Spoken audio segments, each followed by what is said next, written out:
Хората свързват района на Банско предимно с ски писти и спа хотели. Но може ли този район да предложи повече от това? Нека разберем. Здравейте! Днес отправяме на едно пътуване към Банско, където предстои да прекараме следващите няколко дни. Аз изключително много харесвам района, тъй като има много красиви места, които могат да се посетят. Има много възможности за разходки. Единственото, което ме притеснява е времето, тъй като сега има вероятност и да превали, но все пак се надявам да имаме късмет. В момента се намираме съвсем близко до хижа Гоце Делчев, откъдето планираме да се качим на лифта, с който да стигнем до една друга много красива хижа с едно уникално езеро, което ще ви покажа след малко. И едно уточнение. Хижа Гоце Делчев се намира на около 12 км от град Добринище, като пътят е планински, но асфалтиран. Билети за лифта си закупихме на място, като цената на човек за двете посоки е 30 лева. Има и вариант да се закупи еднопосочен билет за хората, които предпочитат да се движат повече пеша. Друг вариант остава и придвижването с автомобил между двете хижи, който аз лично не препоръчвам, защото пътят е неасфалтиран и на места е трудно проходим. А ако вие имате различни впечатления, ще се радвам да споделите. Цялото пътуване с лифта отнема около 30 минути, като се включва и прекачане на една междинна станция. А последната спирка на лифта се намира точно зад хижата. Успяваме да си вземем кафе и вода и се отправяме на лежерна разходка към езерото Безбог.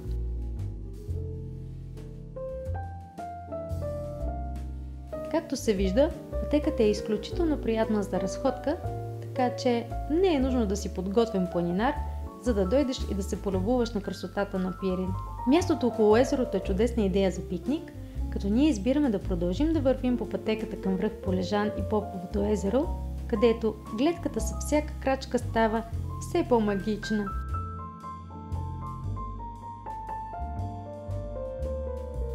Заради облачното време обаче и предвид, че в планината времето се променя доста бързо, решаваме да се върнем, понеже, както знаем, планината може да бъде опасно място по време на буря.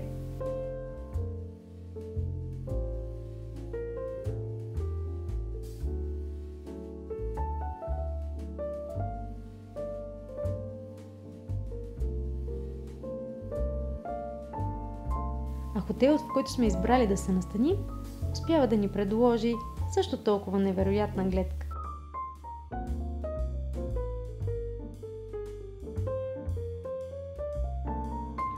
Знам, че само жените ще ме разберете колко е яко, че във всяка стая има ютия и дъска за гладене. Също така видях, че има и сешуар. Надявам се, че е малко по-мощен, така че да става и за моята коса, тъй като аз днес не си нося сешуара. Хотелът, в който сме избрали да отседнем, се казва Four Points, който изглежда уютен и обгърнат от зеленина. Разполага с няколко сауни, 3 басейна, един от които вътрешен, така че аз успявам да се отдам и на релакс.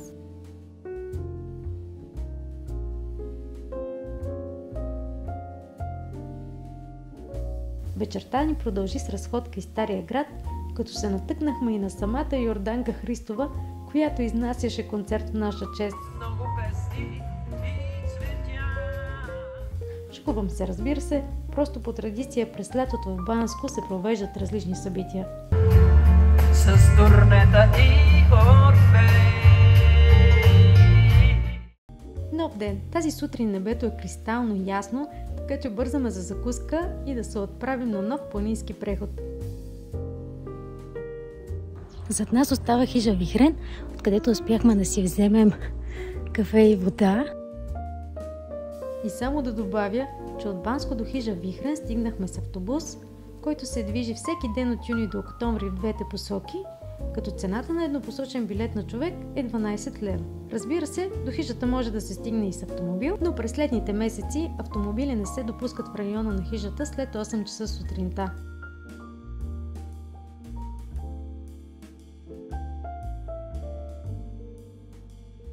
Една голяма грешка, която направих, е да тръгна с къси чорапи. Нещо, което не бих препоръчала. Въпреки че е лято и е топло времето, за места като тези е препоръчително се ходи с по-дълги чорапи. Въпреки че го знам, всеки път го забравям. Надявам се другия път да успея да се сетя на време. А зад мен се извисява и връх Вихрен, който изглежда изключително величествено. С неговите 2914 метра височина, най-високият връх на Пирин се нарежда на второ място в нашата страна, само с 11 метра разлика от първенеца връх Мусала, който по никакъв начин не прави връх Вихрен по-непривлекателен за туристите, които всяка година решават да го изкачат. Но дори и да не сте тръгнали с нагласта да покорявате върхове, тази част на Пирин определено има още много какво да предложи. Бъндаришките езера, например, са мои любими спирки, когато идвам да се разхождам в района. Най-лесно достъпното от тях е езерото Окото, което се намира на около 30 минути пеша от хижа Вихрен.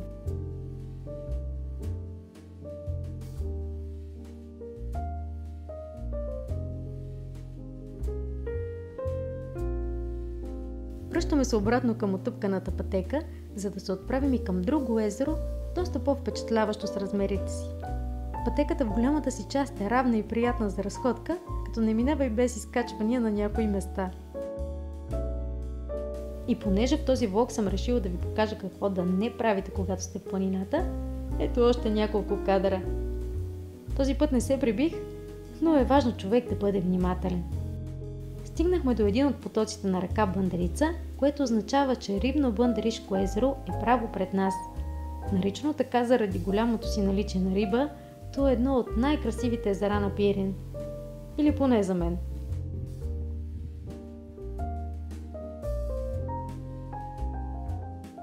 Връщаме се обратно към хижата, а оттам се отправяме и към вековната мура, която се намира на около 30 минути пеша. Около мурата има поставени пейки, където човек може да отпочине и да се полюбува на красивата природа наоколо. И отново се връщаме към града. Когато планината потъне в облаци, по-безопасно е да си стоиш на басейна.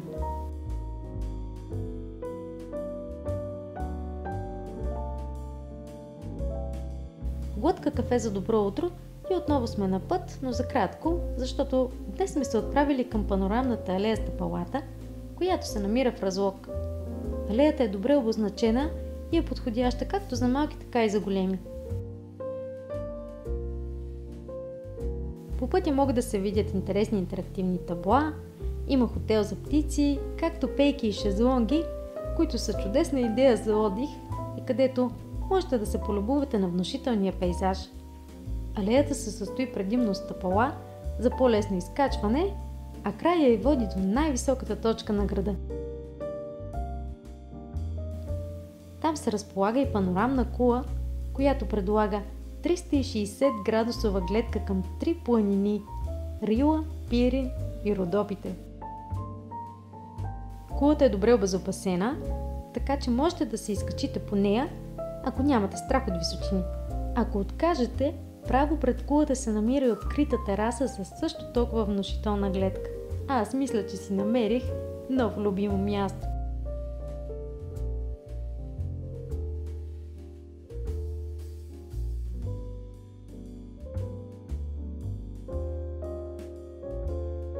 Връщаме се обратно към хотела, просто защото е наложително и приключвам този влог от Банско и района с идеята, че има още много други места, които си заслужава да се посетят. Сред тях са Рила Фън парк и парка за танцуващи мечки, като в описанието ще откриете и линк към влога оттам.